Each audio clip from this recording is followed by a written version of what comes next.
नीतीश कुमार ने भारतीय जनता पार्टी को औकात दिखाया था और बता दिया था कि मैं ही सबसे बड़ा हूं, मेरे बिना तुम्हारा कोई अस्तित्व नहीं है। भारतीय जनता पार्टी को भी यह लगने लगा था कि तेजस्वी से अगर कोई टक्कर ले सकता है तो वो नीतीश कुमार ही ले सकते हैं, इसलिए कि वो दोनों की राजनीति एक साथ शुरू हुई थी। लालू और नीतीश की राजनीति एक तरह शुरू हुई थी और लालू को पटकनियां देने वाले पहले शख्स के रूप में अगर कोई सामने आया तो वो नीतीश कुमार थे। अपना ओठ पर घी लगा करके बैठे हुए थे कि अब कटहल आ गया है, तो उन लोगों के लिए कई लोगों को झटका लग सकता है और कई नए चेहरे इस एमएलसी की लिस्ट में शामिल हो सकते हैं। लिस्ट हमारे पास आ गई है, हम अभी आपको नहीं बताएंगे, आप भी इंतजार कीजिए और आप भी अपने संभावित लिस्ट में से जो नाम है वो हमें बताइए।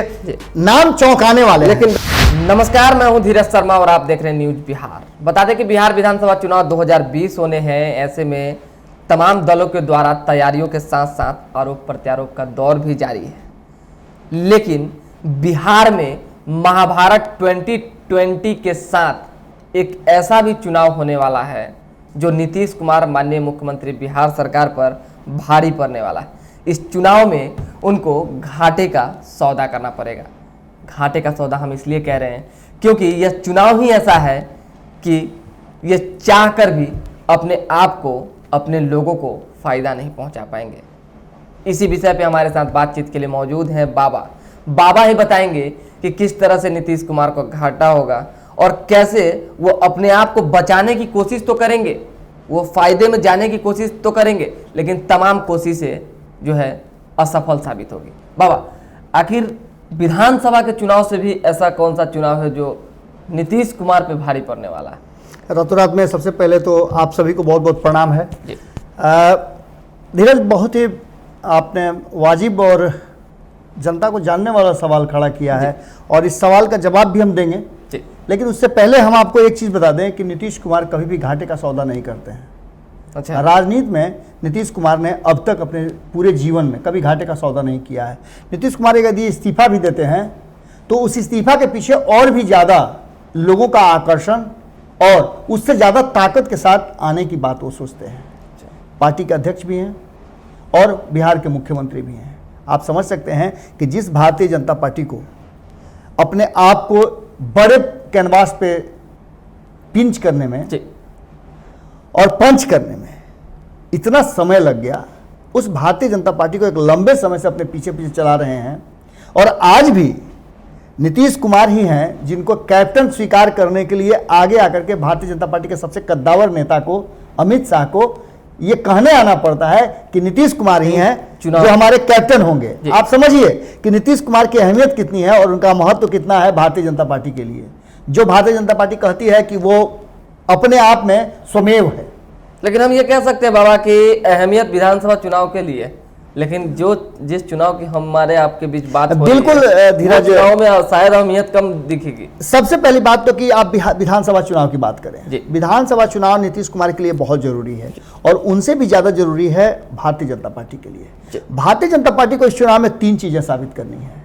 पहली बात तो यह साबित करनी है कि वो कमजोर नहीं है, दूसरी बात उसे साबित करनी है उसका संगठन बहुत मजबूत है, और तीसरी बात उसे साबित करनी है कि बिहार में वो अपने बदौलत भी सत्ता में स्थापित रह सकती है। उसे किसी के कृपा पात्र की जरूरत नहीं है, जैसा कि 2017 में कृपा से उसे सत्ता मिली थी। 2014 में जो कुछ भी हुआ धीरज कोई भूल नहीं सकता है। 2014 में इतनी बड़ी जीत के बाद केंद्र में सरकार बनी और 2015 में यहीं आकर के मोर के पैर की तरह भारतीय जनता पार्टी को मुश्किलों में घिरना पड़ा और यहां से उसको बैरंग वापस जाना पड़ा। जो सत्ता उसे 2013 में गंवानी पड़ी थी, 2015 में पूरी तैयारी के बाद भी वो सत्ता उसके हाथ में नहीं लगी थी। नीतीश कुमार ने भारतीय जनता पार्टी को औकात दिखाया था और बता दिया था कि मैं ही सबसे बड़ा हूं, मेरे बिना तुम्हारा कोई अस्तित्व नहीं है। तो और 2000 हो सकता है कि नीतीश कुमार ने भारतीय जनता पार्टी को विधानसभा के चुनाव में औकात तो दिखाया दिया था, लेकिन जिस चुनाव की हम लोग बात कर रहे हैं उसमें बीजेपी भी औकात दिखा सकती है। बीजेपी को लाख प्रयास बीजेपी कर ले, लेकिन नीतीश कुमार से अनुनय विनय और आग्रह करने की स्थिति में, याचक के रूप में ही रह सकती है। आदेश देने की स्थिति में सिर्फ नीतीश कुमार है। यह बात तो मानना पड़ेगा भारतीय जनता पार्टी को। अच्छा धीरज, मैं इसीलिए इस प्रसंग को लेकर के और आज की चर्चा को लेकर के बैठा हूं रातों रात में, क्योंकि बिहार की जनता भी जान ले कि नीतीश कुमार कितने ताकतवर है राजनीति में, और यह ताकत उन्हें तब मिली है जब लालू प्रसाद बाहर नहीं है।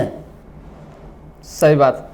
अगर लालू प्रसाद होते तो नीतीश कुमार की ताकत संकुचित होती।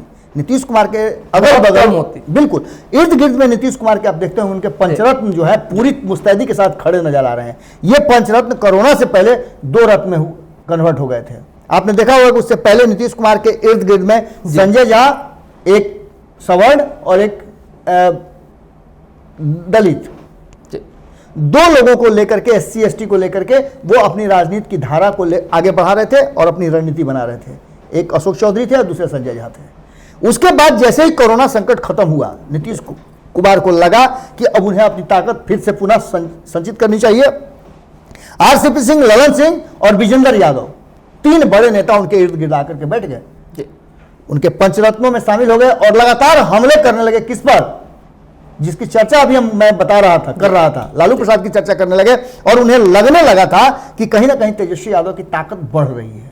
भारतीय जनता पार्टी को भी यह लगने लगा था कि तेजस्वी से अगर कोई टक्कर ले सकता है तो वो नीतीश कुमार ही ले सकते हैं, इसलिए कि वो दोनों की राजनीति एक साथ शुरू हुई थी। लालू और नीतीश की राजनीति एक तरह शुरू हुई थी और लालू को पटकनियां देने वाले पहले शख्स के रूप में अगर कोई सामने आया तो वो नीतीश कुमार थे। एक तरफ से यह भी देखा जा सकता है कि लालू यादव को बेल न मिलना, इस राजनीतिक में उनका एंट्री न होना, ये भी कमजोरी हो सकता है माननीय मुख्यमंत्री के द्वारा कुछ ना कुछ ऐसी। बिल्कुल आप वाजिब प्रश्न रख रहे हैं। इन सब के बीच भारतीय जनता पार्टी ने थोड़ा बहुत अपने आप को ऊपर किया है।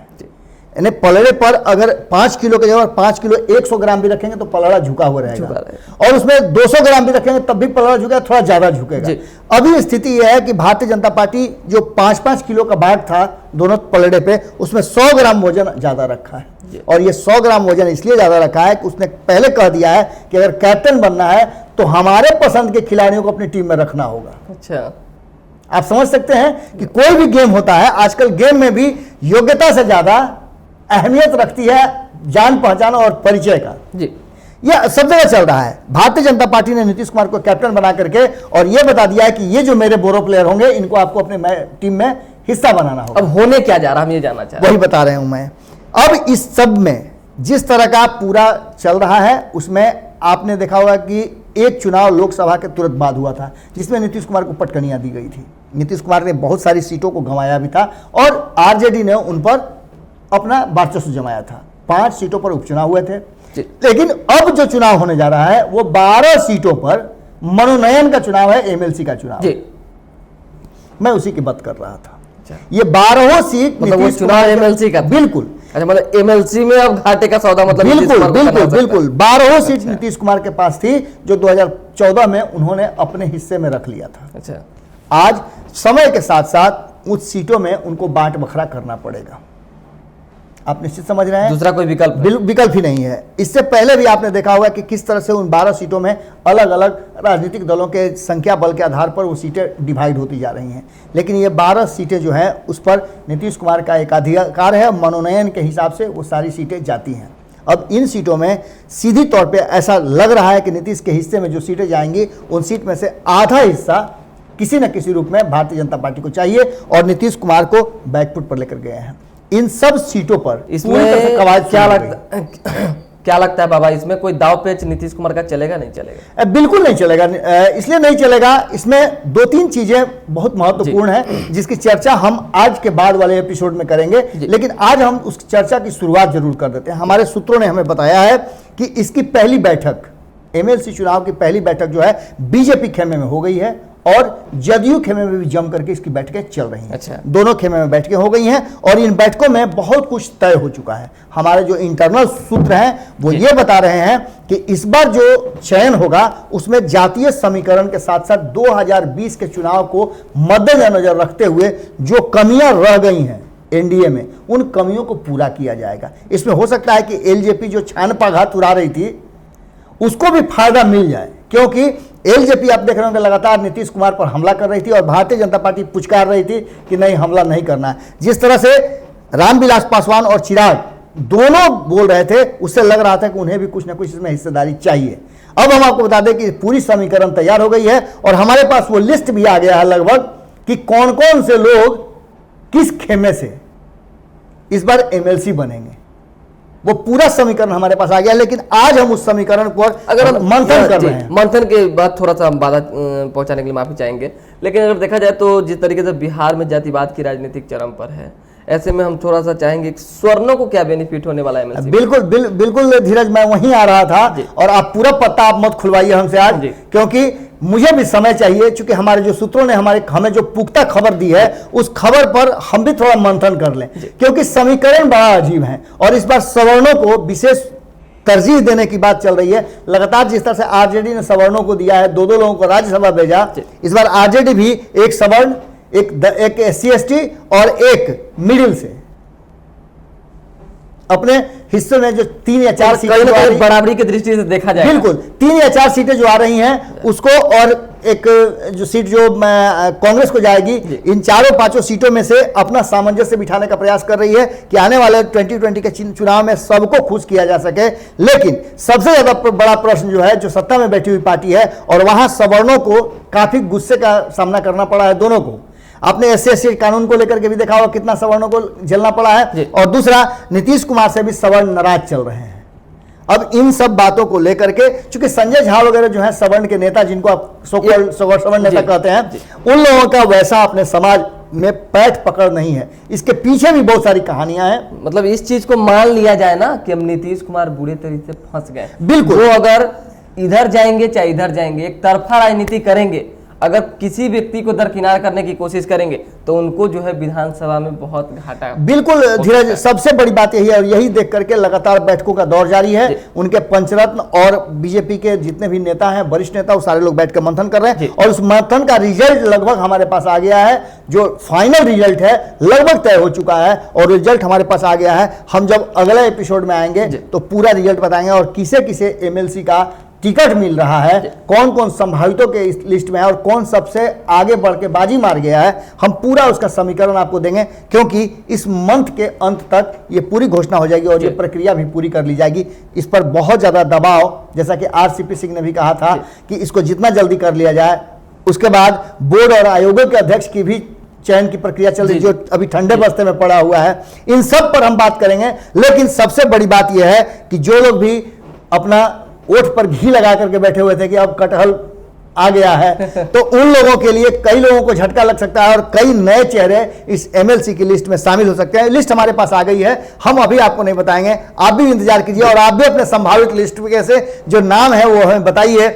नाम चौंकाने वाले, लेकिन बाबा दर्शकों को इंतजार है, उससे बढ़िया है कि आप अभी खोल दें। नहीं खोल सकते हैं धीरज, इसलिए कि हम जब तक पूरी तरह से उस हमारे जो सूत्र हैं हमें खबर दिए हैं उस पर मजबूती से हम छानबीन नहीं कर लें, तब तक थोड़ी बात वो छोटी हो जाएगी। छानबीन जरूरी है। इसलिए हम जनता से भी पूछना चाहते हैं कि आपको कौन आपके नजर में कौन MLC का दावेदार हो सकता है और किसे ये सीटें मिलेंगी। कमेंट बॉक्स में हमें जरूर बताएं, इसलिए कि आप बताएंगे और आपके नंबर कितने सही हैं आप भी अंदाजा लगा लेंगे। हम जब आपको नाम बताएंगे उससे मिलान किया जाएगा, और आप जो लोग भी सही होंगे उन लोगों को निश्चित रूप से हम अपने तरफ से धन्यवाद भी देंगे, और आपकी राजनीतिक जो सूझबूझ है, समझ है, उसको भी हम तहे दिल से स्वीकार करेंगे।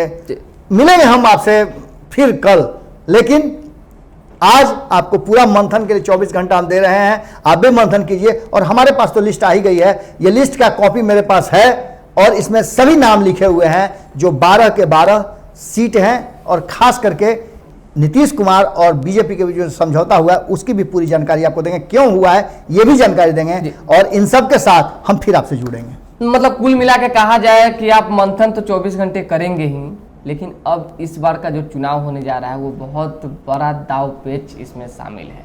इस दाव पेच को समझने के लिए आपका रातों रात कार्यक्रम देखना बहुत जरूरी हो गया है, क्योंकि इस कार्यक्रम को आप तब तक देखते रहें जब तक कि चुनाव नहीं हो जाता है, क्योंकि जब इस कार्यक्रम को आप देखेंगे तभी चुनाव में वोटिंग का सही निर्णय ले पाएंगे।